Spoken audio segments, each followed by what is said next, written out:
All right, so today we're going to be talking about pop art, superrealism, and earthworks or environmental art. After completing this lesson, you'll be able to understand how the rapid artistic changes mirror the cultural shifts in the 50s, 60s, and 70s, and classify works within their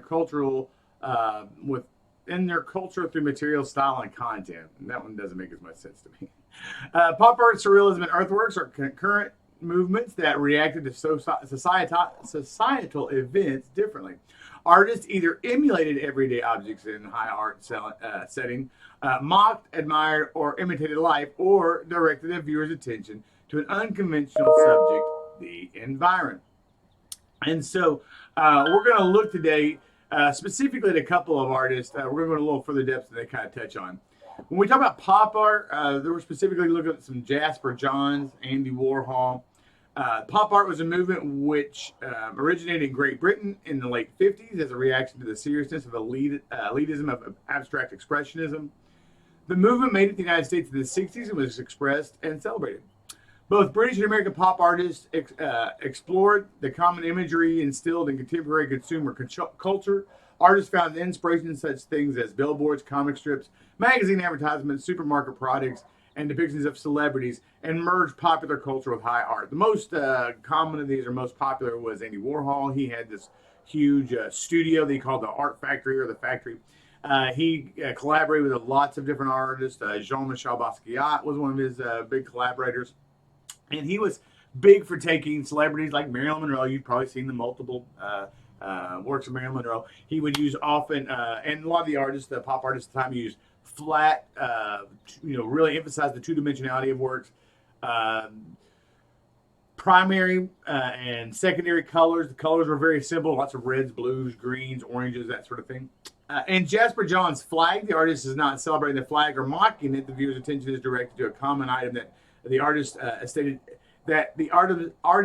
is seen but not looked at. Johns is also satirizing the arrogant intellectualism of abstract expressionism.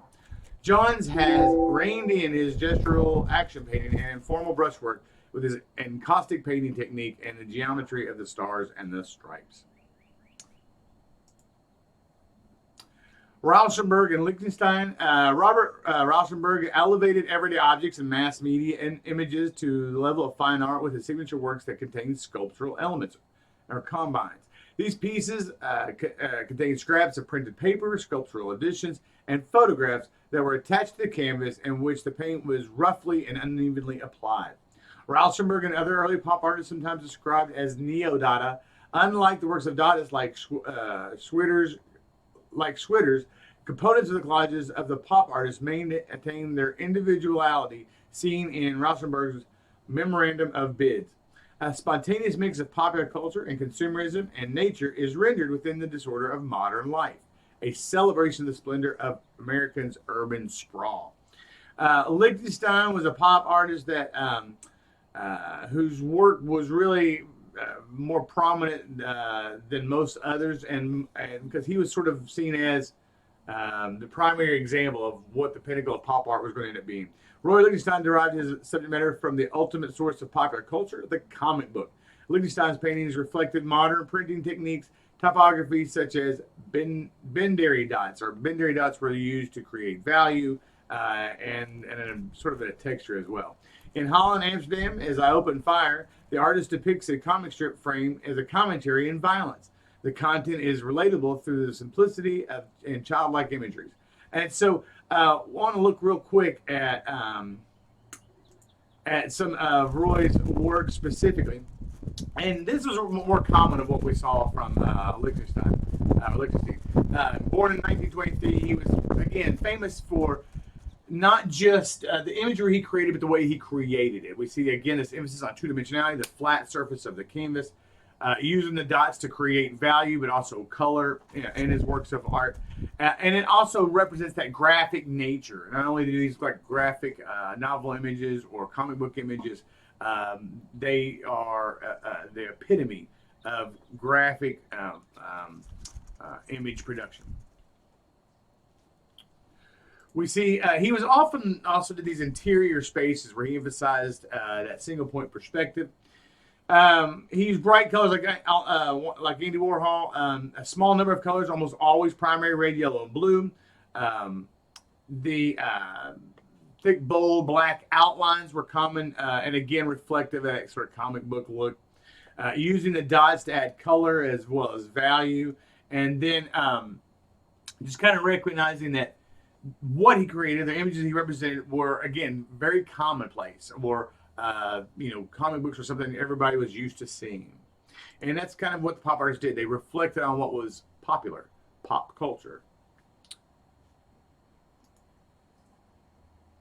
Andy Warhol emerged as the most famous personality of the pop art movement, known for his persona and much of his art. Andy Warhol was obsessed with celebrity more than art production. Warhol's art depicted popular culture and celebrity emerged popular in high culture and pop art fashion with celebration and sarcasm.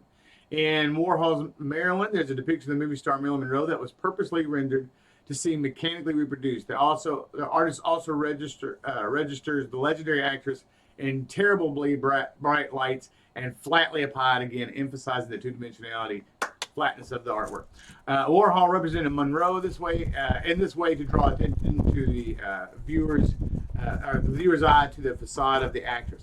Warhol answered the questions, where is Norma Jean Baker, lost behind the mask of her public image? And so when they talk about mechanically created, Andy Warhol often worked in what we call screen printing or serigraph, where an artist could make multiple reproductions, and he would often change the way he used each of his screen prints. Again, that's why we see different color for the hair, different color for the face, and each of these different Marilyn Monroe representations. But it was mechanically reproduced. In fact, very often, Andy didn't create all of his own artwork. He would come up with the idea and then pass it off to an apprentice who would actually construct or make the art. Superrealism was an intentional art movement in the late 60s and 70s that stressed the intent of pushing the traditional use of paint with precise representation of subject matter. Also known as photorealism, artists often use photographs or painted with the aid of slides or an opaque projector. Now, the one they're showing here did not use an opaque projector, did not use slides.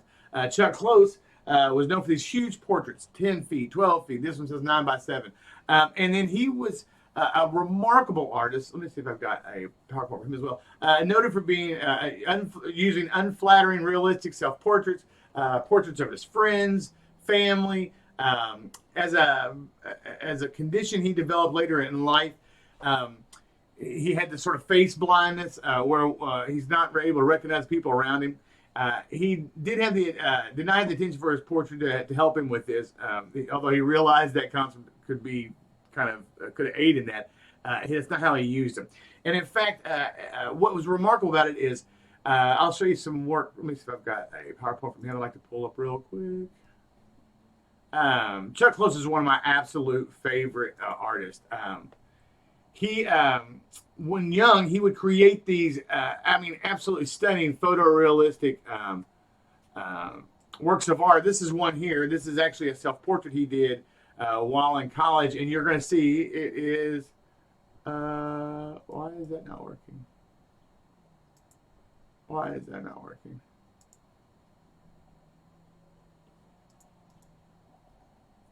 Let's try this again. Well, why do I have to sign in? Sorry. I should have this one pulled up. I didn't realize how bad I want to talk about Chuck Close a little more. And we're also going to look at an environmental artist, Andy Goldworthy. All right.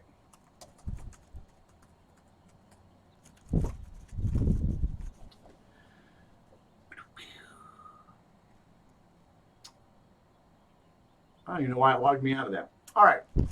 Come on. Start up there. This is like trying to start an old jalopy.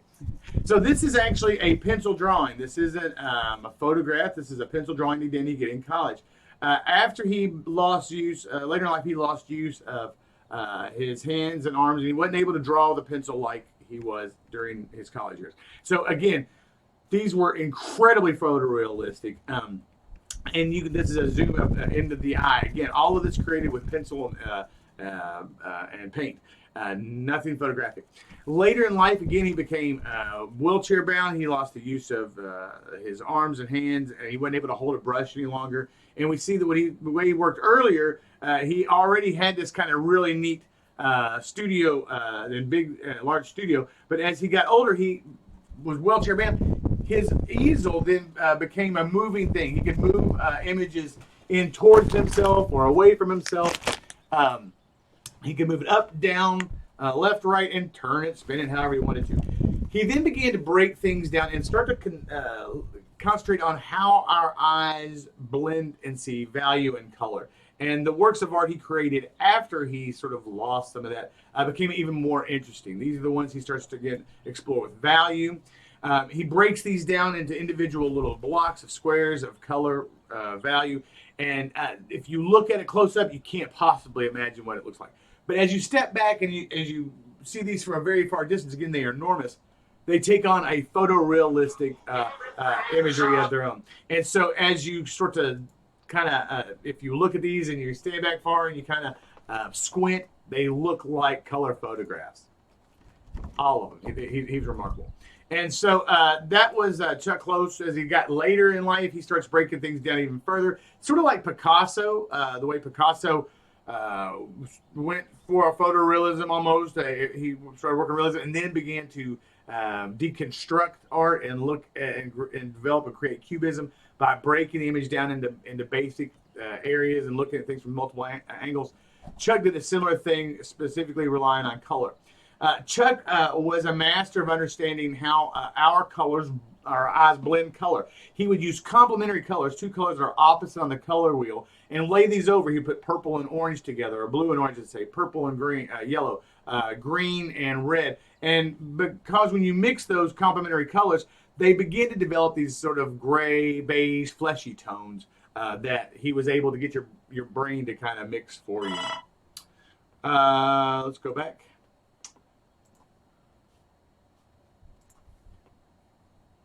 Dwayne Hansen is known for his life-size figural sculptures he created from plaster molds of live models. The molds are later filled with polyester resin, painted and painstakingly dressed.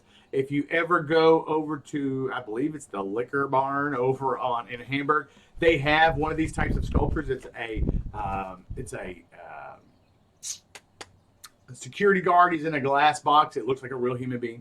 And that was the emphasis of these it was almost like you were looking at real people in their settings, that they would be often tourists sitting on park benches or people caught in sort of interesting, if you will, just everyday poses. In environmental art, we're talking about artworks or site-specific artist media. Artists that created art using nature, the things around them.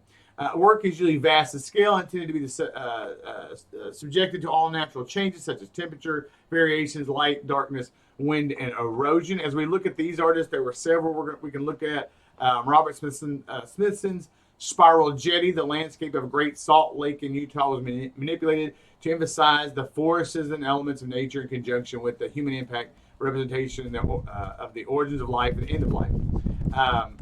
The project involved moving 6,000 tons of earth and stone to form the 1,500 foot long jetty. The salty waters constricts what can live there, so the lake is coined the Dead Lake. The algae that can survive in the environment gives this a red tinge when suggests blood. There's the abandoned oil rigs that Smithson considered a representation of lost civilization. We're going to look specifically at one of my favorite environmental artists. They show works of Jean-Claude Christo Vladimirov, Jean-Claude de Guillebon. They were a husband and wife team known better as Christo and Jean-Claude. They created these large permanent works that would kind of be installations, if you will, by manipulating the world around them. What I want to look at, though, and take a look at is an artist by the name of Andy Goldsworthy. And Andy was remarkable in that everything he created was absolutely from nature itself. Rock, stones he would stack. He would create walls that created lines and shape. I don't know why all this is not working properly today. Come on, Canvas.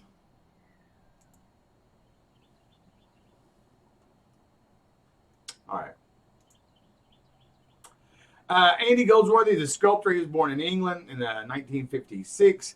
What he's most known for were these really interesting uses of nature and the juxtaposition of things that happen in nature naturally versus how you could manipulate nature. And so if you notice these, the walls in this sort of rectangle box that this tree exists in, very geometric. Obviously the walls are made of bricks, which are geometric shapes. They're all still very natural in the way they look. They're natural because of the color, because of the material, and the texture that they create. And so while we have this big rectangle geometric shape, growing in it is this organic tree, this piece of wood. We look at the way he used color. He could use manipulated color in nature around him by creating. Very often he would put these assemblages together and then put them into a river and just let them float away. He was good at using stone. He would create these intertwining paths using stone. Sticks, you can see he's creating emphasis, a focal point using these arrangements of sticks. And again, as an environmentalist, everything he did not only represented the environment and nature, but was also there to educate the public about, how important it is that we protect the environment around us. Whether it was arranging pebbles in a way that creates line and shape, color and texture. This is a spiraling piece of ice. Imagine how cool that is to look down. So it creates this really neat focal point. Again, this is one of those sticks that he created. By having it on water, you get reflection. You get all kinds of neat things happening that maybe not happen naturally. Again, he's taking the natural environment. He's manipulating it and creating something man-made. But that emphasizes that sort of that relationship between man and the environment. We're not going to look too much at Smithson. I want you to really think about how Goldsworthy used those natural elements to create very site-specific works of art. Most of the things that he did were a reflection of that world around him. Now, he would create works, then he would capture those on photographs, and then if you went to a show of his, instead of having to walk through the woods to see everything, you could go see the shows that he created, or the works that he created by coming into a gallery space and looking at the photographs that he took of that work that was representational of what he created. All right, what we've looked at today, and again, quick, easy lesson. I auctioned this one off, I think, in about 15 minutes, so hopefully you didn't get too bored. But this kind of wraps up our AP Arts and Humanities class. You all should be choosing an artist. Any of the artists that we've looked at are, if you go way back, you might pick a genre, if it's smaller, like Greek art, Hellenistic, that sort of thing, and kind of look at multiple artists. But I want to see a PowerPoint that is going to be comprehensive. You should have at least 20 slides. Those can be mostly images. It's art. I'm fine with that. But we do want to have biographical information about the period, information about the style, and so forth. All right, guys, have a great day. Thanks so much.